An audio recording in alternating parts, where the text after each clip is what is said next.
Hello everyone, this is Anirudh Walia और आज अपन जो कंटिन्यू करने वाले हैं that is environmental chemistry. One shot में मैं आपको एनवायरमेंटल केमिस्ट्री पढ़ाने वाला हूँ with my hand written notes plus अपन ऑब्जेक्टिव क्वेश्चंस की भी बात करेंगे। तो पर्टिकुलर वीडियो का थीम क्या रहेगा? Detailed NCERT line to line plus objective questions. ये वीडियो जेई वाले एस्पिरेंट्स के लिए भी हेल्पफुल है और नीट एस्पिरेंट्स के लिए भी। आइए डायरेक्टली स्टार्ट करते हैं। बिल्कुल की पॉइंट्स जो काम की बातें हैं वो डायरेक्ट मैंने अपने नोट्स में यहाँ पर ऐड कर दी हैं ताकि आपको ज़्यादा दिक्कत ना आए। जैसे ट्रोपोस्फेयर की बात करेंगे तो हाइट कहाँ तक रहनी चाहिए? सी लेवल से अप टू 10 किलोमीटर तक रहेगी तो वो ट्रोपोस्फेयर कहलाएगा। स्ट्रेटोस्फेयर की हाइट बोलेंगे 10 किलोमीटर से 50 किलोमीटर फ्रॉम सी लेवल। सिर्फ की पॉइंट्स बोल रहा हूँ, आपको नानी की कहानी की तरह सुनते जाना है और आनंद उठाना है और सवालों में इन पॉइंट्स को अप्लाई करना है। Third point, presence of ozone in stratosphere prevents of UV radiations यानी अल्ट्रावायलेट रेडिएशन से बचाता है। अब इनडायरेक्टली इस लाइन से क्या सीखना है कि ओजोन कौन से लेयर में, कौन से स्फीयर में आपको मिलेगा? स्ट्रेटोस्फेयर में अपने को ओजोन मिलेगा। अगला point, low concentration of SO2 causes respiratory disease. यदि SO2 सल्फर डाइऑक्साइड की कंसंट्रेशन को कम कर दें तो रेस्पिरेटरी डिजीज होती हैं जैसे अस्थमा, ब्रोंचिटिस और SO2 causes irritation two eyes, redness, आंखों में जलन वगैरह भी प्रोड्यूस करता है। यदि हाई कंसंट्रेशन हो जाए तो हम क्या बात कर रहे होंगे? Leads to stiffness of flower buds which eventually fall off from the plants. यदि SO2 की कंसंट्रेशन बढ़ जाएगी तो पेड़ पे लगे हुए जो फ्लावर्स वगैरह हैं वो झड़ जाते हैं पेड़ से। अगला point, irritant red haze in traffic congested places is due to the oxide of nitrogen or the high concentration of NO2 damages the leaves of plant and decreases the rate of photosynthesis। Same बात। अगला चीज, hydrocarbons are carcinogenic that is they causes cancer. Hydrocarbons harmful रहते हैं। Next point, carbon monoxide combines with haemoglobin to form carboxy haemoglobin. You मान लेना ये सारा point जो एक एक वन लाइनर्स है ना कहीं जेई या नीट में इन पे क्वेश्चंस बन सकते हैं, इसलिए मैंने इनको वन लाइनर्स में ही रखा है। Next point, CO2 gas is majorly present in the troposphere only. ये सारी लाइनें मैंने एज इट इज एनसीईआरटी से उठाई हैं और अपने नोट्स में ऐड कर ली हैं। अगला पॉइंट देखना, यहाँ पर जो अगला हम मेन पॉइंट देखेंगे ये पॉइंट उसमें भी आया हुआ है। मैं बात करूँ यहाँ पर जेई मेन में कब आया था मैं आपको बता देता हूँ। This point comes in JEE Main 2019। क्या पूछा था? वही वाटर की पीएच बता दो। रेन वाटर की पीएच अराउंड 5.6 रहती है, बट जब इस पीएच को ड्रॉप हो जाए 5.6 से, रेन वाटर की पीएच थी 5.6, यदि पीएच 5.6 से कम हो गई तो इसको रेन वाटर बोल देते हैं। It is called rain water.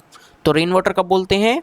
जब पीएच 5.6 से कम हो जाए। ठीक है। अगला important point, SO2 and NO2 after oxidation and reduction with water are major contributors of acid rain.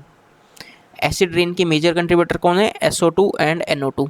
यदि इनका ऑक्सीडेशन हो जाता है, SO2 कौन सा एसिड फॉर्म करेगा? H2SO4 और NO2 करता है जनरली HNO3।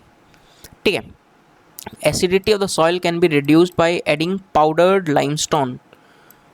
सॉइल की एसिडिटी को कम करने के लिए हम पाउडर लाइमस्टोन छिड़कते हैं और आई होप आपको पाउडर लाइमस्टोन या लाइमस्टोन का फॉर्मूला याद होगा, तो प्लीज़ कमेंट करके बता देना ताकि चेक हो जाएगा कि आपने को फॉर्मूला याद है या नहीं। नेक्स्ट पॉइंट थोड़ा सा इंपॉर्टेंट है। लेड को अपन बेसिकली किसी तरह यूज़ करते हैं? Lead use to be a major air pollutant emitted by vehicles. Clear? Major air pollutant है ये लेड, LEAD, लेड लिखा है यहाँ पर, which is emitted by the vehicles. Next most important point, ये स्टार मार्क कर लेना, वेरी वेरी इंपॉर्टेंट में जाएगा। This point goes in very very important. कैसे पूछता है? मैं मैक्सिमम टाइम्स एग्जाम में पूछ रहे होते हैं the common components of the photochemical smog. Photochemical smog के कॉमन कंपोनेंट्स आप बता दीजिए। विचार याद रखना है 4-5 components: ozone, nitric oxide, acrolein, formaldehyde and PAN, peroxy acetyl nitrate. Ozone, nitric acid, acrolein, formaldehyde and peroxyacetyl nitrate are the major component of photochemical smoke। अगला बात भी इंपॉर्टेंट है, the concentration of dissolved oxygen of the rain water below 6 ppm। 6 ppm से कम हो जाएगा तो growth of fish get inhibited.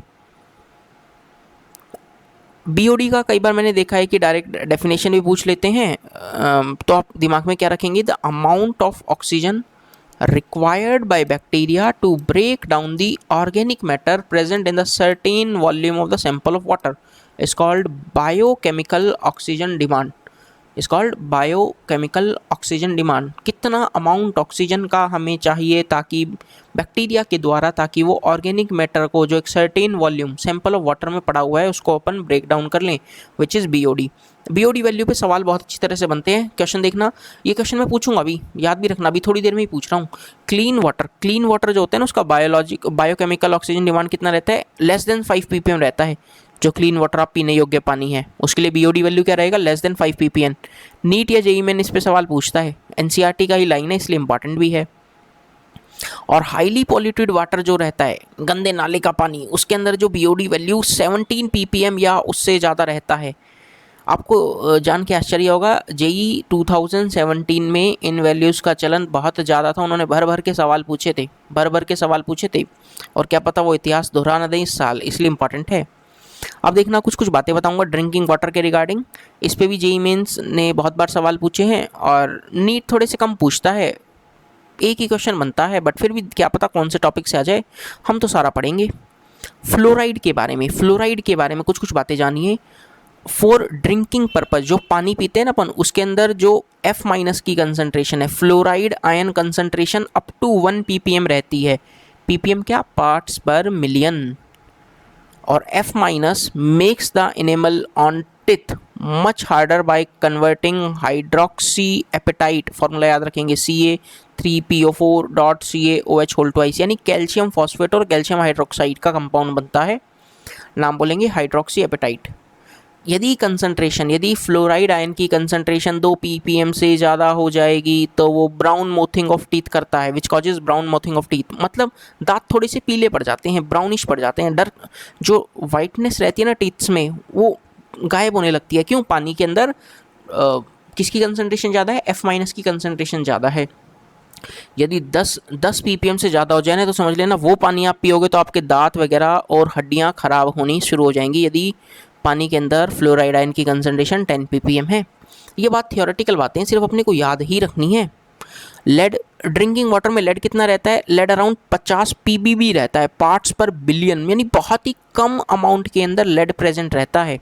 Sulphates की रिगार्डिंग बात करूँ तो, यदि मैं सल्फेट्स की रिगार्डिंग बात करूँ तो एक्सेसिव सल्फेट जो रहेगा, यानी greater than 500 pm causes laxative effect का मतलब कॉन्स्टिपेशन की शिकायत हो जाएगी, थोड़ी सी आपको दिक्कत होगी, पेट में गुड़गुड़ गुड़गुड़ होने लग जाएगी यदि सल्फेट्स की कंसंट्रेशन थोड़ी सी ज़्यादा हमने कर दी तो। नेक्स्ट, नाइट्रेट की बात करें तो it's concentration in drinking water should be about 50 ppm, 50 ppm के अराउंड इसकी कंसंट्रेशन ड्रिंकिंग वाटर में रहती है। किसकी कंसंट्रेशन ड्रिंकिंग वाटर में कितनी रहती है? पक्के से याद कर लेना भैया, फ्लोराइड 1 ppm के अराउंड, नाइट्रेट 50 ppm के अराउंड। ये बातें पूछता है examiner. Excess nitrate causes disease that is blue baby syndrome disease cause करता है यदि एक्सेस ऑफ नाइट्रेट कर दें। और बायोलॉजी की भाषा में नाम भी है मेथेमोग्लोबिमिनिया। बायो वाले इस नाम को थोड़ा ज़्यादा अच्छे से समझ पाएंगे, जेई वालों को इतना ज़्यादा ताल्लुकात नहीं होता इस नाम से, बट ठीक है, आप अपने को तो बस एग्जाम पॉइंट ऑफ व्यू से नाम को याद रखना है। अदर एलिमेंट कंसंट्रेशन, यहाँ पर मैंने आपको बाकी जो एलिमेंट्स की कंसंट्रेशन है as per the NCERT data आपको दे रखी है। यहाँ पर iron, manganese, aluminium, copper, zinc, cadmium, क्या याद रखनी है? नहीं, बहुत ज़्यादा ज़रूरी नहीं, पूछता नहीं है इतना। आप तो फ्लोराइड और नाइट्रेट अच्छे से याद करके चले जाना, दैट इज़ सफिशिएंट। आगे आ रहा है, fuel oil obtained from the plastic waste has high octane rating, it contains no lead and it is known as green fuel. Green fuel कभी पूछ ले, डिफाइन ग्रीन फ्यूल, या ऑब्जेक्टिव में बना के पूछ ले तो fuel obtained from the plastic waste has high octane rating, it contains no lead. H2O2 का पर्पज़ अक्सर देखा गया है, एग्जाम वगैरह में पूछते रहते हैं वो लोग, क्या है? H2O2 use for the purpose of bleaching clothes in process of laundry, dry cleaning वगैरह में। It consumes lesser amount of water. Green chemistry means reaction which reduces the use and the production of hazardous chemicals, खतरनाक chemicals या उनके production को जो कम कर रहे हैं, जो रिएक्शंस कम कर रही हैं, उन्हीं को क्या बोलती है? Green chemistry. APY वगैरह में भी छोटी मोटी बातें वो पूछ लेते हैं। ये यूट्रोफिकेशन मैंने देखा है कि नीट में आया हुआ स्टेटमेंट है। क्या है? नीट में क्वेश्चन बना हुआ है यूट्रोफिकेशन पे, तो आप इस यूट्रोफिकेशन को थोड़ा सा दिमाग में रखेंगे। इसका डेफिनेशन देख लो। Process of eutrophication is due to the reduction in concentration of dissolved oxygen in water due to the phosphate pollution। सिर्फ एक डेफिनेशन आपको दिमाग में रखना है। और जस्ट फॉर द नॉलेज, क्योंकि एनसीईआरटी में भी लाइन है कि अंटार्कटिका में जो ओजोन डिप्लेशन हो रहा है it is due to the formation of chlorine nitrate. Chlorine nitrate के कारण ये क्या है? ओजोन का डिप्लेशन है। मेन रीज़न क्या है? Formation of chlorine nitrate.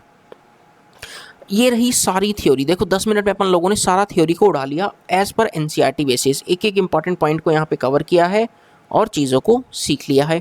अब मैं कुछ करता हूँ ऑब्जेक्टिव की बारिश आपके ऊपर, ताकि आप चीज़ों को समझ पाएँ अच्छे से।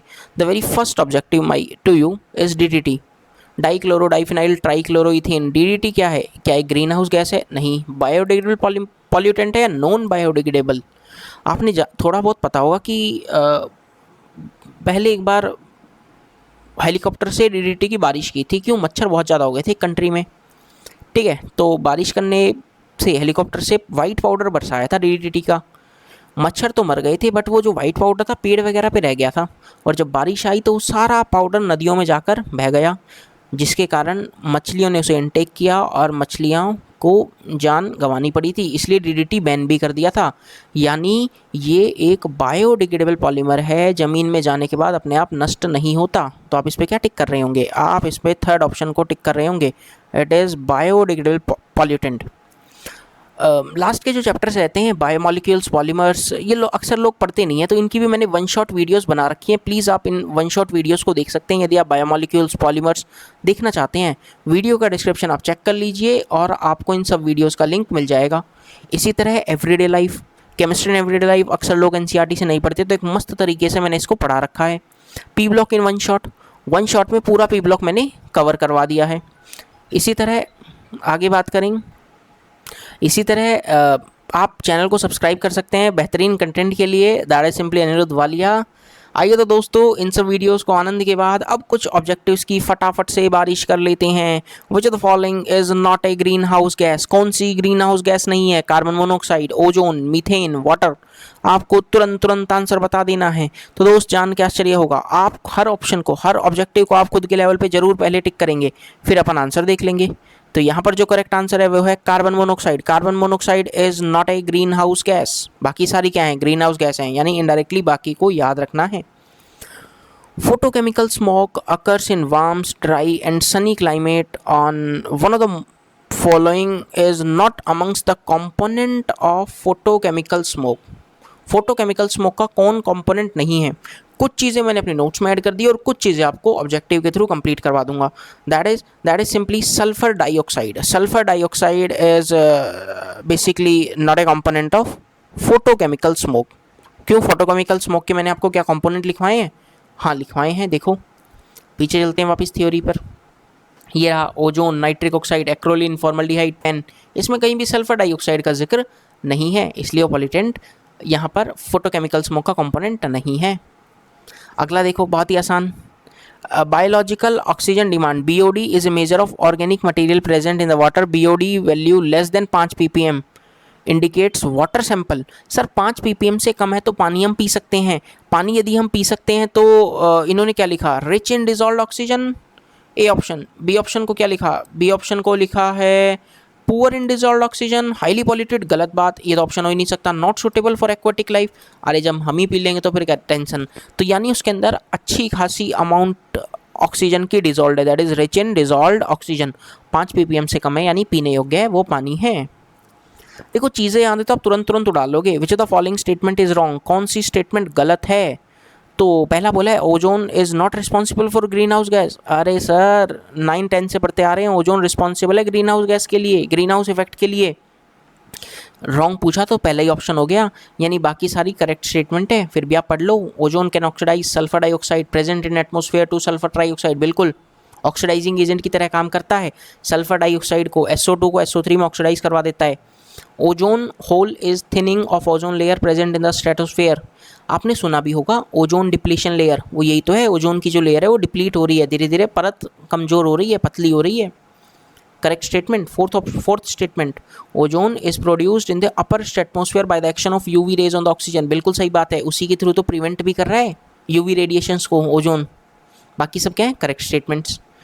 आगे देखो, sewage containing organic waste should not be disposed in the water bodies because it causes major water pollution. Fishes in such polluted water die because of।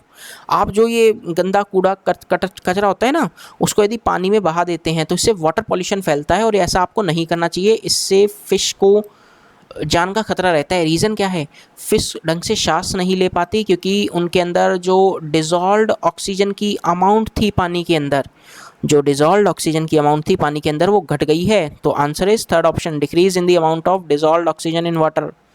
तो आई होप आप ये सारे ऑब्जेक्टिव्स खुद के लेवल भी करते जा रहे होंगे ताकि पता लग जाए कि कितने ऑब्जेक्टिव सही हैं कितने गलत।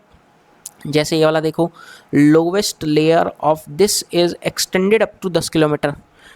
आज की क्लास की पहली लाइन क्या थी कि सी लेवल से 10 किलोमीटर तक की हाइट को जो रीजन बनता है उसको बोलते हैं ट्रोपोस्फेयर। क्या बोल देते हैं, सीधा बोल देते हैं ट्रोपोस्फेयर। आंसर क्या हो जाएगा, ट्रोपोस्फेयर। डायरेक्ट लाइन थी पहली लाइन, नहीं विश्वास तो चेक कर लो। चीज़ें याद हैं तो ये चैप्टर आपका समय बचाएगा, और जितना समय आप इन सब क्वेश्चंस में बचाएंगे कहीं ना कहीं मैथ्स और फिजिक्स में अप्लाई कर रहे होंगे। आगे देखो, N2 और O2 are the main constituent of air, but these do not react with each other to form oxides of nitrogen। क्या बोला है, जनरली देखो नेचर में नाइट्रोजन भी बहुत अच्छे अमाउंट में है, 78% के अराउंड, ऑक्सीजन भी 20-22% है, बट ये कभी रिएक्शन नहीं करती हैं रूम टेम्परेचर पर। रूम टेम्परेचर पर इनकी रिएक्शन नहीं होती है, no reaction.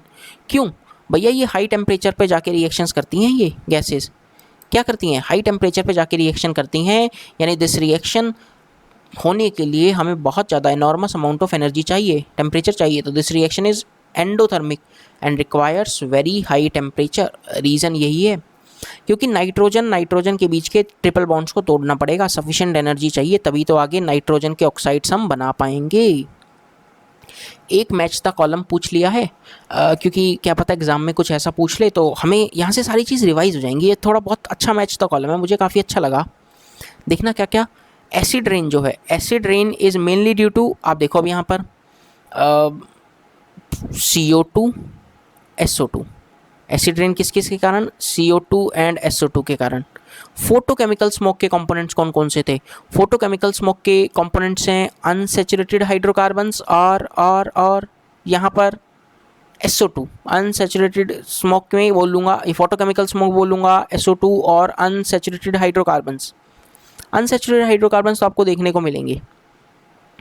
Combination with haemoglobin, कौन कौन कंबाइन होता है हेमोग्लोबिन के साथ, आपने देखा होगा, कार्बन मोनोक्साइड कार्बोक्सी होमोग्लोबिन बनाता है। देखो नीचे आंसर्स भी दिए हैं हालांकि, थर्ड का भी।